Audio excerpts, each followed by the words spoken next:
Hey everyone, and welcome to part 2 of the review of the Alcatel One Touch PoP Astro on T-Mobile. If you want to see the first video, you can subscribe to my channel and go in there and find the first video, or just go to my channel and find it there. All the specs is there and just some things about the phone and take you around the phone. So the part 2 of this video, I'm going to be looking at the camera, run some benchmark tests, play some games, all that fun stuff. So let's go ahead and get started in the part 2 of this review. So as you see here, like I said, the phone does look very nice. It's very smooth, and it does run a 1.5 gigahertz quad-core MediaTek processor, which some does not like, but honestly, I think it runs very well considering the price point of this phone. So we're going to go ahead and look here first at Antutu, which came in at 32,454. Pretty impressive. It's one of the best speeds I've ever seen on a budget smartphone.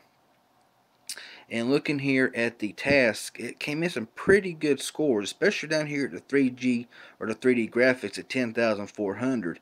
And the RAM operation was also very nice. Looking at the performance, the general performance was 95% high of other devices, 99% of other devices in gaming. Excellent game performance, and battery performance was average at 50%. So when you look here, I can't find it now, but that's a pretty good score, and it's really not bad at all. Look at the rankings and see if mine shows up. Yeah, right there. So it outdoes these three phones here. It's just below the LG G3, the Nexus 5. So pretty good. I mean, not too shabby. We'll go ahead now and run a quadrant. And from past quadrant experience with this phone here, it comes in rather slower for some reason or another, but it's still not bad. And then we'll run a Geekbench 3 test, and we'll be done then with the benchmark test with this phone. I have not run any network speed test with this phone in LTE because, as some of y'all know,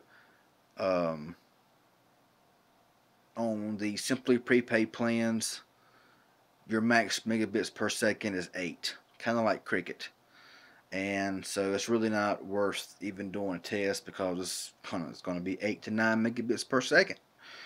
So, I think that's kind of pretty bad that, T-Mobile, caps its own T-Mobile prepaid service as far as their internet goes.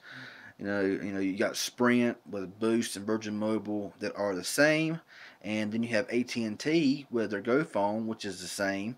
So why not T-Mobile, share the wealth with their T-Mobile prepaid? So it comes in at 8410, pretty low. Not really sure why it scores so high on Antutu and pretty low on Quadrant, but that's how it is. Run one more test here. Run Geekbench 3. And we'll sit here and let it run for just a second. Like I said, this phone got really good call quality. It's got really good, ear to hand. I mean, it's really nice to hold on to. Not too slick. It's not too, hard to manage when you're holding it. It does have a lot of bezels around the phone top, especially in the bottom. It is. I mean, they really probably could have made it at least a 4.7-inch screen. One thing that was a bummer with this phone was the 4 gigabytes of internal storage, so which only leads you to about 1.8 gigabytes available to user. But you can move certain apps to the SD card if the app permits it. So that's not too awful bad. Although a lot of big games you're not able to transfer, so that's kind of bad. You might be able to root it. I don't know. I don't root phones. I don't do none of that kind of stuff because I don't want to, brick my phones. But this is a really good phone and a really fast phone, and I was really surprised at how fast it really actually is. So now that we are finished, we came in at 723 on single score and 2135 on multi-score.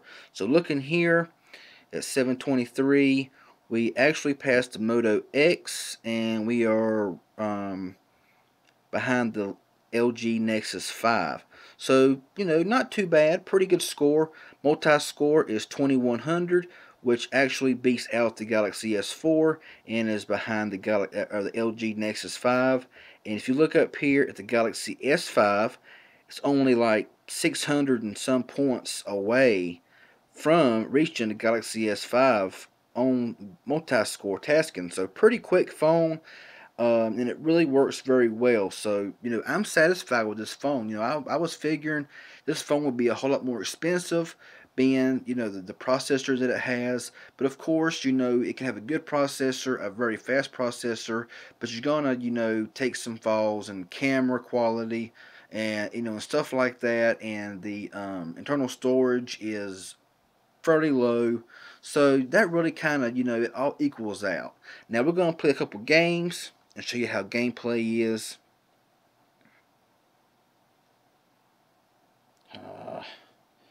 Got to update to the latest. I got to enable Google Play Games and then update. So this might take just a second. Go ahead and back out of here. Go back home here for a second. But yeah, really nice solid built phone. It's not too heavy. Rear speaker output is fair. It's not the greatest in the world, especially with it laying down flat, as most rear speakers are. But it's not too shabby. The ringtones are mediocre, So if you have it in a pocket, you might miss a phone call. So we'll go ahead now and go back in here and play the game. Turn the volume up a little bit. We'll turn it back down a little bit.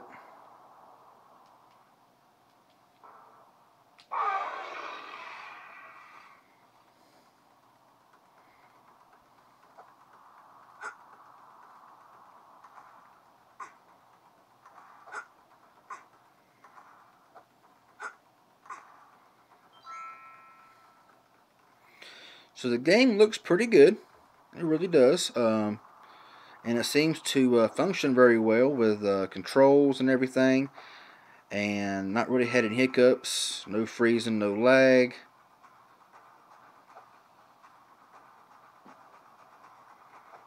Give it just a few more seconds here. Well, I jumped it instead of dived, but it's all good. Tilting seems to work very nice and lets you tilt, going off the screen. So it works very well, as you see here. Dead Trigger's also another one of my games that I like to play on occasion. And so we'll go ahead in here and check out this game here. It's not been played yet.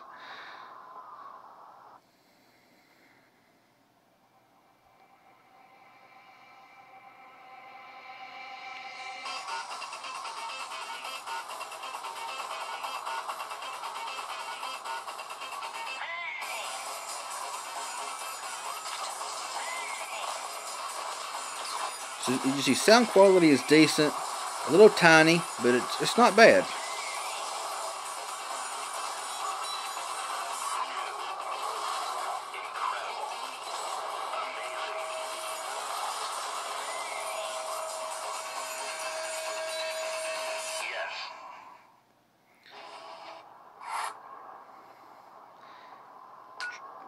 I haven't played it in a while, so we'll see.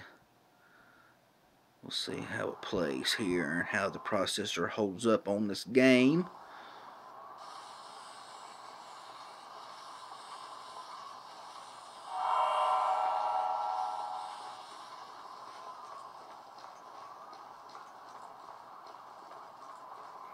I gotta shoot that, don't I? It's been a while since I played it.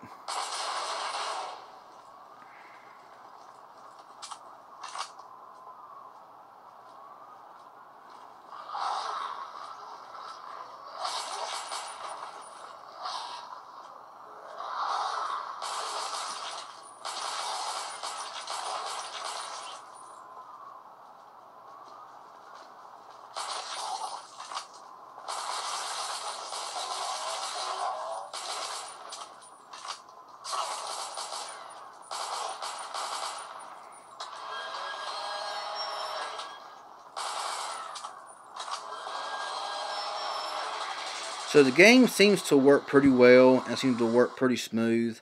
Really no hiccups whatsoever that I've seen in this phone performing any task, watching YouTube, playing games. It really seems to work very well. Going back to the camera here, I got my Aquos Crystal, and we'll go ahead here and go to the camera app, which is not really the greatest in the world. Like I said, what you take is what you get because of the autofocus. So we'll try to get a picture here.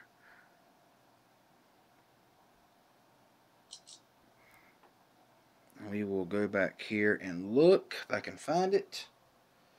And as you can see here, it is very blurry. I mean, there is just a lot of blur in that and everything, you know. So pretty much, and the front-facing camera is no count really much either.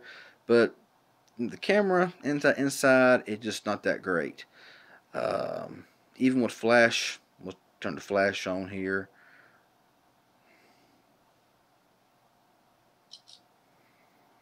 Go back into gallery here, and it just really kind of washes out everything. So camera is not the greatest in the world. It could be improved, but for the price point of the phone, it is what it is. And so I will also do a front facing camera test separate from this, and I will also in the future do some picture and video review of this phone here as well. But so far the phone seems to work very well. Really no issues whatsoever. You know, the 1.5 gigahertz quad core MediaTek processor really works well on this phone. The screen quality is also very good. Playing games, watching YouTube. It is limited to 480 on watching YouTube videos, but it looks good, looks clear, and the speaker quality is pretty good as well. I have heard better, but you know, playing games with the phone in your hand, it does sound pretty good. So anyway, this is going to wrap up my video here, review of the Alcatel One Touch PoP Astro on T-Mobile. Any questions or comments, please leave them in the comment section below. I'll get back with you as soon as possible. If you've not already, subscribe to my channel. I sure would appreciate it. Follow me on all my social networks. I will put a link in the description below. And all that good stuff. So anyway, hope you enjoyed this new video in this new setting. I'm still getting set up here. I'm actually recording right now from my Nokia Lumia 635. Let me know how the quality looks, the video quality looks, so that way I can kind of see what camera to use off and on for my review. So anyway, I'm gonna get out of here. Y'all have a good one, and we'll see y'all in the next video.